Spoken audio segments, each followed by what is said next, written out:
aad iyo aad waxaan rabaa inaan la wadaago sheekadeeda u eg waxaa suuragal ah sheekadan inay sidaas oo kale u eg tahay sheekadaada sida Ciise Masiix inoo sheegay waxaa jiri jiray wiilkaas wuxuu la noolaa aabihiis isaga iyo walaalkiis maalin maalmaha kamid wiilkaas aabihiis buu u imaaday wuxuu yiri aabe waxaan rabaa inaan guuro oo in ka tago marka maadaama aan guurayo waxaad isiisaa dhaxalkii aan kugu lahaa odaygii wiilka dhalay ma uusan xanaaqin ma uusan qaylin aabahaye buu yiri xoolihii buu soo xisaabiyay dhaxalkii uu ku lahaa wiilkii wuu tagay ayuu la tagay uu ku soo tamashleyay lacagtii hantidii la siiyay dhalinyaro kula saaxiibay kula ciyaaray qamrigu ku cabay naagu kula seexday wax kasta uu ku sameeyay lacagtii dad badan baa marka intuu waxa sameynaya la socday markii lacagta ka dhamaatay dadkii dhan ka kala tageen kaligiis buu noqday markuu kaligii noqday wuxuu sameeyo garan waayay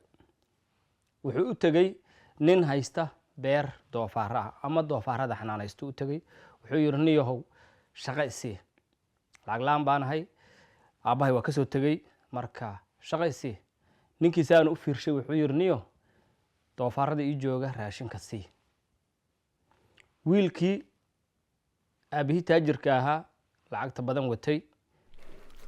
wuxuu ka shaqo bilaabay beer doofaarka lagu xanaaneeyo inuu siiyo raashinka doofaarka ugu dambeyntiina balkii ama maankaalkii ama cayshkii la siinayay doofaarada ayuu la cunay wiilkii wuu fakeray wuxuu isweydiiyey oo yiri war aabahay haddaan ku noqdo aabahayba doofaaradan kale u joogeen beer xayawaan waa u joogeen marka walba haddaan qof u shaqeynaya aabahay balmaan u shaqeeyo haddaana wiil u noqonayn oo hantidii la soo qaatay wiilkan ku ahaaye ma shaqaale u noqdo maxaa dhibaatadan geliyay wiilkii wuu rafaaday wuxuuna go'aansaday inuu ku noqdo aabihiis oo ugu yaraan uu noqdo shaqaale kaga shaqeeya beerta maadaama uu filayo inuusan aabihiis soo dhaweyn doonin wiilkii wuu noqday markuu noqdayna aabihiis baa meel fog ka arkay wiilkiisii oo soo socda aabihiis markuu arkay maxay kula tahay inay dhacayso haddaba wixii dhacay waxa ay noqon karaan wax ka yaabiya waxaa dhacday aabihiis inuu ku soo ordo oo wiilkii hab uu siiyo oo uu dhundhunkado isla markaasna uu amar siiyo shaqaalihiisii uu yiri wiilkaygii oon sugayay waqti badan baa ii imaaday dharka ugu quruxda badan ha la ii keeno ha loo geliyo wiilkayga faraantiyaal qurux badan ha loo geliyo ha loo qalo neefafka ugu quruxda badan ama ugu cayilan xoolahan ha loo qalo wiilkayga maadaama wiilkayga uu imaaday waxaa jiray walaalkiis reerka joogay shaqaynayay aan qaadan maaragtay dhaxalkiisii aan qaadan aabihiisna weligii umuusa samayn maaragtay xaflad waa maxay sababta wiilkan loogu sameynaya xafladda su'aashaas waxaa weydiiyey aabihiis wiilkii la joogo yiri aabe anigoo weligii kula joogayba saan igumaada farxino iimaada dhunkan oo dhar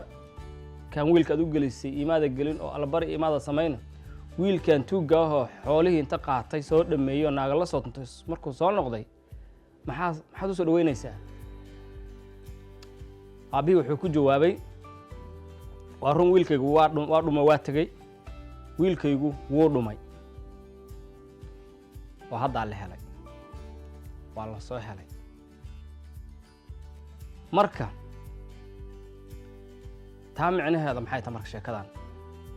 sheekadan waxay ka dhigan tahay haddii aad ilaahay aadan aqoon ama aad ka dheeraatay ama aad ka tagtay xitaa wuu ku sugayaa wuxuu rabaa inuu u dabaaldego soo noqoshadaada ma ahan inaad adiga kaliya soo noqonaysid oo leedahay ii dambi dhaafe asagaa sugaya inaad soo noqotid oo ku farxaya maxaa yeelay aabbahaas waa tusaale wuu ku farxa wiilkiisii marka ilaah waa ku jecel yahay ama ahow qofkii la sii joogay ama mid hadda imaaday ahow ama mid ka tagay oo xitaa u soo noqday ahow mar kasta wuuna ku sugayaa kumana ciqaabayo wuuna kuu farxi doonaa weliba wuu ku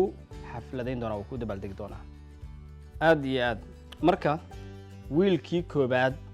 waxaanu soo sheegnay inuu aabihii lacagtii oo dhan ka qaatay baxay kusoo tamashleeyey kadibna markii lacagti ka dhammaatay oo uu yaabay oo aabihii u soo noqday aabihina maaragtay xaflad kusoo dhaweeyey iyo reereen kusoo dhaweeyey wiilkii walaalkiisa ahaa wuu ka xanaaqay arrinkaas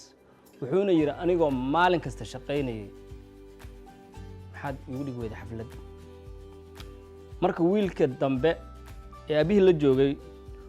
waxay u muuqataa in uu qalbigiisu marnaa laakiin uu samaynayay uu shaqaynayay oo keliya laakiin qalbigiisa ma ahayn mid saafi ah ama mid sax ah ma ahayn laakiin wuxuu lahaa shaqada samee marka adigu kee baa tahay ma wiilkii tegay oo soo noqday baa tahay mise midka shaqada keliya qabanayay laakiin qalbigiisa uusan ku qanacsanayn aabihiis iyo wuxuu samaynayaan ku qanacsanayn baa tahay yaan fadlan nala soo wadaag waxa ay kula tahay iyo waxaad dareemaysid adigoo fariintaada ku soo qoraya commentiga kadibna waan ku jawaabi doonaa